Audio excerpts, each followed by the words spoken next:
because when I talk, especially when I talk about something that touches my heart like it does, I will probably cry. So if you don't want to see a man cry, that's a warning to you. Let's go to the Lord in prayer again, please. Father, we come to you this morning, Lord, and we ask a couple of things, Lord. One, you'll forgive me my sins, Lord, so that nothing is obstructed. Your word goes out, it's clear, touches somebody's heart today, Father. And Father, too, I pray you hide me behind your cross, so that you get all the glory and you get all the praise, Father, for you're the one that deserves it. We ask these things in your Son's name, Jesus Christ. Amen. I'm going to ask y'all two questions to think about as I talk. There are two questions that if you ever dealt with anything in your life, I'm sure you thought about, I'm sure you said it. But the first one is life fair? And I'm sure many of you always said or had times where you said, that ain't fair, this ain't fair, and why is it happening to me? So think about life, is life fair? And the other thing is, don't you think about, are you living, are you walking like you believe Jesus? Are you walking like you think he's a liar? I'll explain that to you as I talk. Let me tell you a little bit about my story, and it starts many years ago. The Lord blessed me and introduced me to a beautiful 16-year-old lady, girl. We met, we got married. She is 18. Way too young according to her father, but the Lord had a plan for that also. Grew up, she sent her to college, Greenwood Tech, she got her degree, she got out. We had not a perfect life, because no one does, but a fairy tale life. We had a dream marriage, not that it was perfect either, but in Christ it was. We went on to have 3 beautiful kids,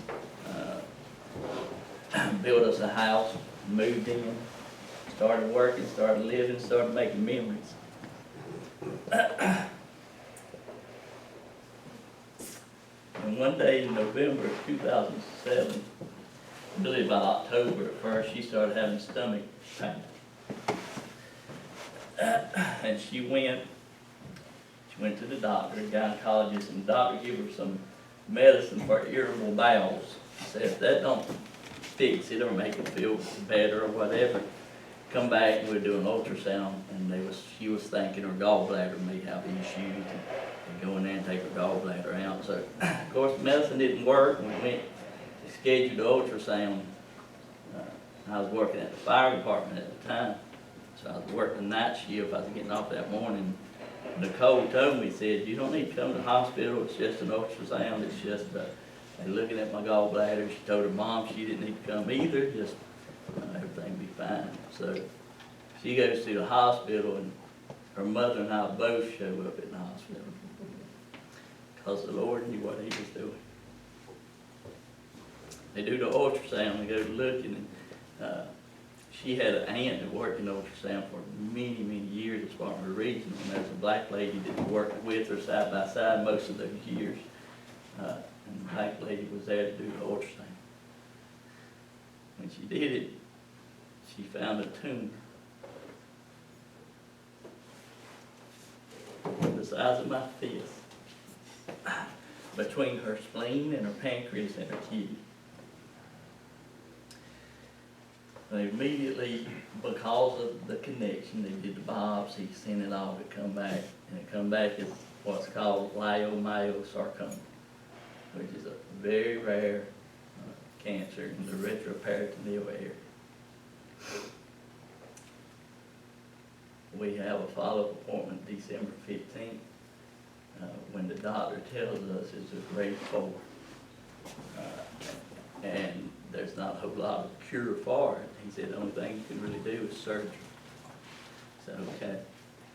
My wife immediately, she wants it out then. I don't know. I've never been in that situation. It's like my father-in-law told us. He took us over to Westgate Mall parking lot, and he said, I can tell y'all something. He said, you're both about to go on a journey. Two separate journeys, and you can't go together. So I don't know what she felt, but I know she wanted it out. So we scheduled surgery 2 days after Christmas, 2007. Dr. Toda said it's going to be about a 4-hour surgery. She'll be in intensive care 3 or 4 days, be in the hospital about 10 days, and y'all be home. He said, I've done it before. I said, okay. He had surgery, people all in the waiting room supporting us. As a testament to her and who she was. He comes out of surgery, he says, I got it all, it's clear margins, she'll be in recovery, and we'll go from there. Well, surgery, instead of lasting 4 hours, lasted almost 10 hours. She comes out and goes in intensive care. Instead of being in there 3 or 4 days, she's in there 10 days. She goes out, she goes into a room, still everything, she's coming along, she's healing, starts having complications. When they did the surgery and took out those other organs, the kidney they left her failed. When it failed, they started doing kidney dialysis, and then they started doing, if I got this right, I think it's called frozen pheresis. They were replacing her plasma, and they were doing that every day, trying to get her small vessels in her kidneys where they were cleared out and working. And then they were doing dialysis every other day. After about 2.5, 3 weeks, her kidneys started working. Okay, thank you, Lord. Now I've been in the hospital almost 45 days when they let her go home. We go home. The doctor had told us he had clear margins. The radiologist had come by and visited. It seemed like every time we had good news, then we got bad news. So we go see the radiologist to get just an opinion of what we need to do post-op to continue to treat, or should we do anything. And we go in there, and the doctor said, I see you had positive margins. We were like your eyebrows just did. Did what? Dr. Lugo told us it was clear margins. And she said, yeah, but with the type of cancer it was, and as small as the margins were, you might as well say they were positive. And she thought we were there to begin radiation. And I told us what Luke, we went out in the parking lot, I immediately called Dr. Lugo. I said, look, you told me that's clear margins. The radiologist telling us it might as well be positive margins. He said, look, a negative's a negative. I said, okay. He trained in MD Anderson in Houston, Texas. He said, I got some connections down there. I want you to go down there and get a second opinion on what to do as far as post-op surgery. So he said, okay. I'm going to tell y'all how the Lord is awesome. The support we had. We didn't spend a dime to go to Houston, Texas. We had freaking flyer miles given to us. Fly down there.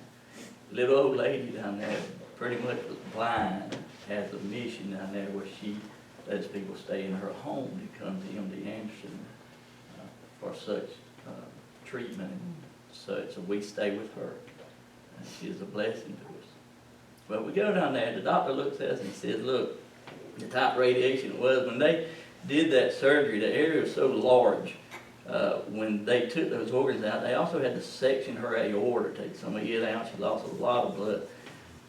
So we get down there, and he said, the area is so large, he said, if you use radiation and you radiate that area, he said, if it ever come back, you won't be able to get it, because radiation creates so much scar tissue, you can only really use radiation once, and you won't be able to go back and get the cancer. He said, if it was me, what I'd do is I'd monitor it real close every 3 months. And then if it come back in a little spot, we can go in there and get that spot and pinpoint the radiation to that spot. To us, it made sense. So we said, okay. Like I said, by now it was March, 1st of March. He had surgery in December. He said, it's been almost 3 months, we need to do a PET scan. I said, okay. So we do it. We can't get a flight back out of Houston for a few days, so we made some memories. and then we flew home. The night we got home, they called us from Houston and said, we found over 20 places in their liver before we quit counting. And they told us we need to go here and see the oncologist. We go there. He tries to offer her chemo at this time, and they had told us prior to the surgery, I asked them, I said, will chemo shrink the tumor in? And they said, no, chemo really won't do anything to this type of cancer. Afterward, though, they wanted to offer chemo, and by now she didn't want anything.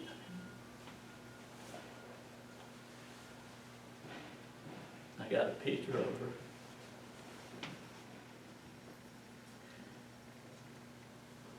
But she's laying on a trampoline in the backyard with a bottle of water, just laying there for a head on her arm. And she did that often. I feel like she went out there and made peace with the Lord and knew what was happening. And she just felt like she didn't want to be sick from chemo. She didn't want to have it. So I supported her. For 2 months, we looked at alternative treatments. That's all I did, it seemed like, was trying to figure out how to cure it. That's what men do, is try to control and fix and be like.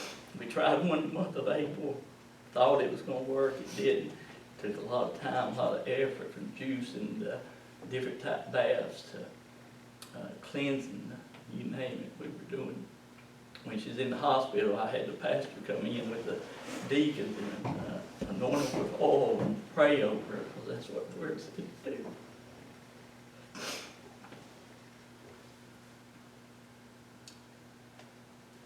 In May, we started another treatment. Didn't seem to be working either. May 16th, she had some relatives to give her, they were going to Disney World and wanted to take her and her family. They did. We went down there from 16th to the 26th. Enjoyed ourselves, had a good time. Took her half a day to get ready because she was exhausted and tired. Had lost a lot of weight by now. But she enjoyed herself. Made some more memories. She'd go out. One night we went to the part that has the different countries, which one that is. And we're walking through there, it's 9 or 10 o'clock, we go through the Japanese section and she sees a Komodo robe, whatever it was, and she wanted it. And I said, that's a little bit too high, baby, we don't need to buy that. She said, okay, because she was that type of wife.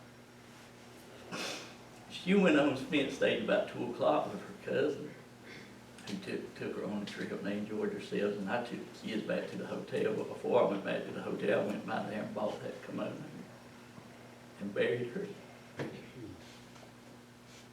Had it waiting for her when she got back. We get back to Disney World. It appears like she's doing okay, everything's doing fine. Then on Tuesday, she threw up. It might sound gross, but she threw up a clot of blood-looking tissue. I didn't know what it was. I go and call some nursing friends because she did not want to see or go to a doctor at all. She just was tired of it. She did not want to do none of that. Nursing friends come over. We thought she was dehydrated. They said she is dehydrated. We thought we were going to take her down to the hospital, get her a little bit of fluid, come back home. Go to the emergency room, they do blood work. Her blood work's crazy. Potassium's bad. Several things are bad. They admit her, start running tests. It appears her liver's failing. Tuesday night, Wednesday night, she's in a regular room. I'm helping her to the bathroom and doing okay. Thursday morning they come and say we need to move her to ICU. We need to do a blood transfusion. She's losing blood in her.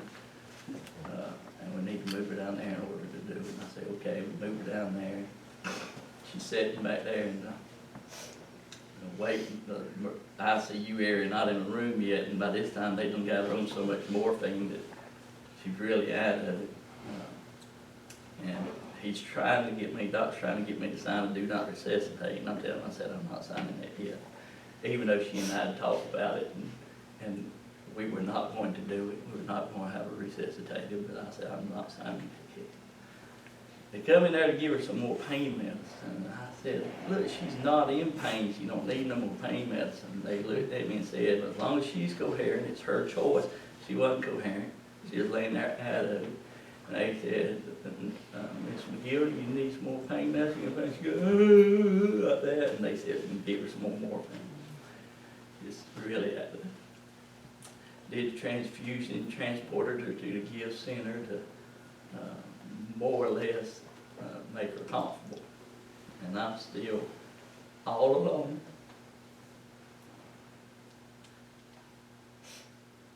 Waiting on the Lord to heal her. Believe it, he's going to heal her. So we go in there, she lays there Thursday, Friday she about dies. At some point Friday, she tries to sit up in the bed, still out of it, still not really talking, grunting, moaning some.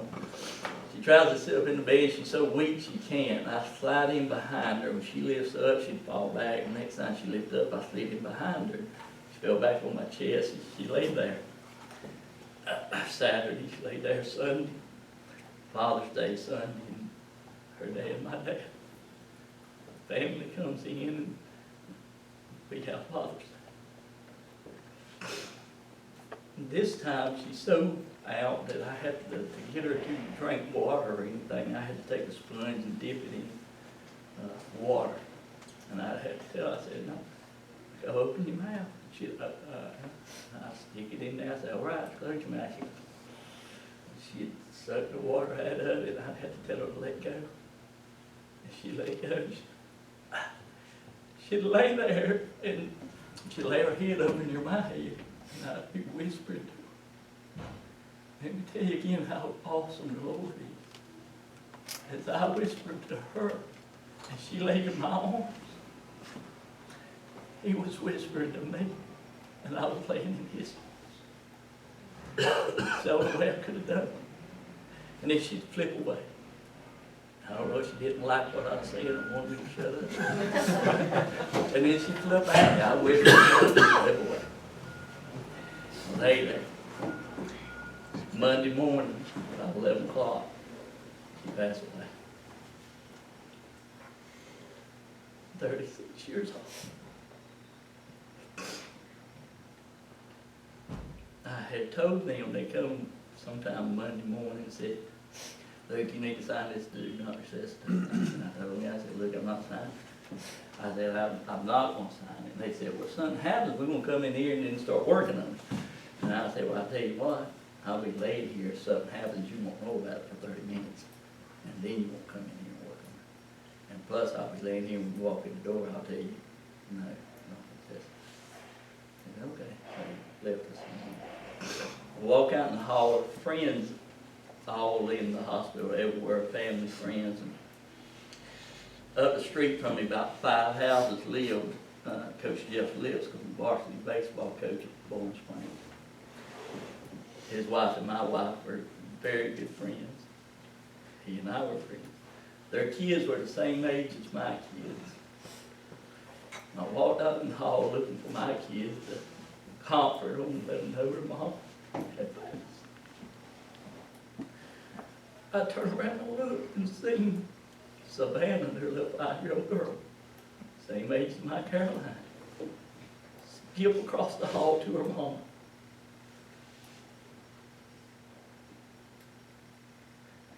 And I said, why can't my Caroline skip across the hall to her mom?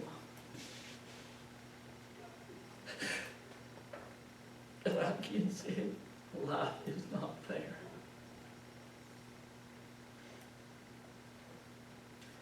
Let me tell you what the Lord's told me since then. How many of y'all have any children? Amen. How many of you have a son? Amen. I was a fireman for almost 25 years.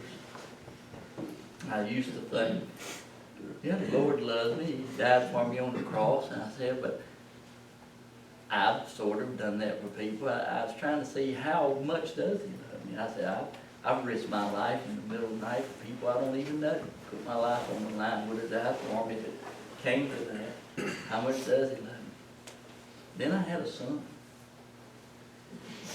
And he told me, he said, Rex, look at this. He said, I'm sent my son to die on that cross for you. He walked up that hill, he was fed upon, he was beat. People that don't even like it, that don't even care for it, drove nails through his hands. Would you let your son do that? And I realized how much he loved you. There ain't no way I'm sending my son. Even for some of you that I love and have come to know me, I ain't put my son on that cross for you. I might have done it, but not him. I realized that his right life ain't fair. Because his son didn't deserve that. I did. And you did. And then he let me know something. He said, I'm going to tell you another reason why life isn't fair. He said, before you had your wife, she was my daughter. You didn't deserve her. You didn't have to have her. I didn't have to give her to you. I give her to you because I loved you. I wanted you to have 21 years with her. I wanted you to make memories. I wanted you to be happy. But you didn't deserve her. And then I'm going to tell you something else. I give you 3 beautiful kids that you don't deserve. That again, I don't owe you. I'm God. It's all mine. You give it to you. So life ain't fair. My son had to die on the cross so you can have the things that I give you every day. Breath. I mean, I woke up this morning, he gave you that breath. You didn't design it, make it, get it. He gave it to you. And then I'm going to tell you something else, Ray. Not only did I give her to you, I saved her and give her an eternal home in heaven. And I give you the hope that one day you will see her again. And I didn't have to do any of that. I did it because I loved you. I did it because I care for you. I did it because you're a child of mine. And then he goes even farther and he says, not only did I do that, but I saved you 3 kids. So that one day when you're laying there dying and you're about to come see me, you can have a hope and an assurance that they will also one day join you and see you. I thought, how great a God you are. And how much we take for granted what He is and what we don't deserve.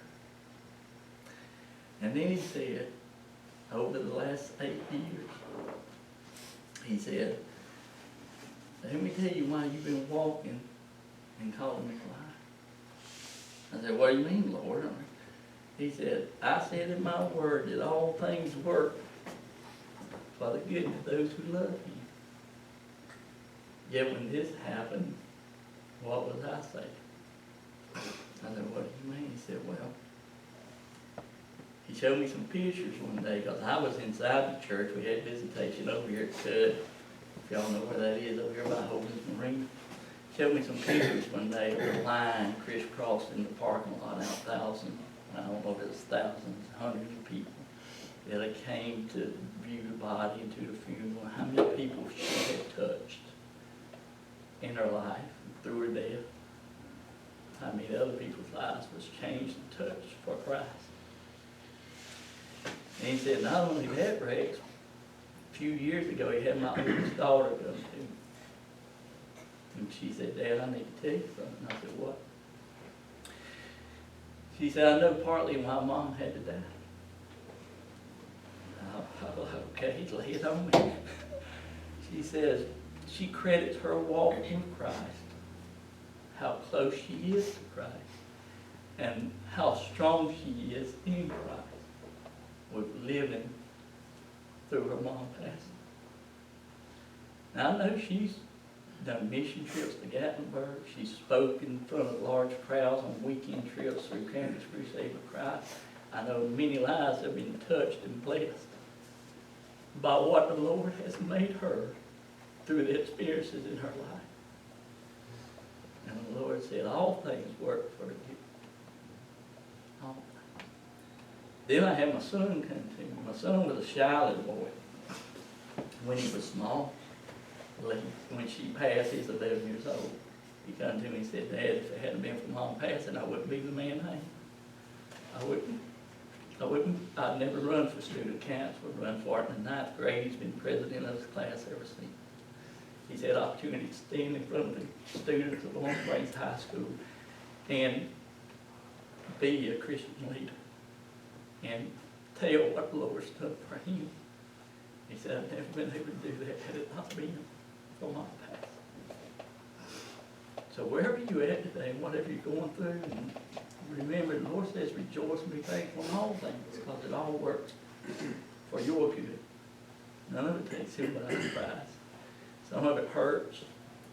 You have growing pains. You have things that happen, but none of it takes him by surprise.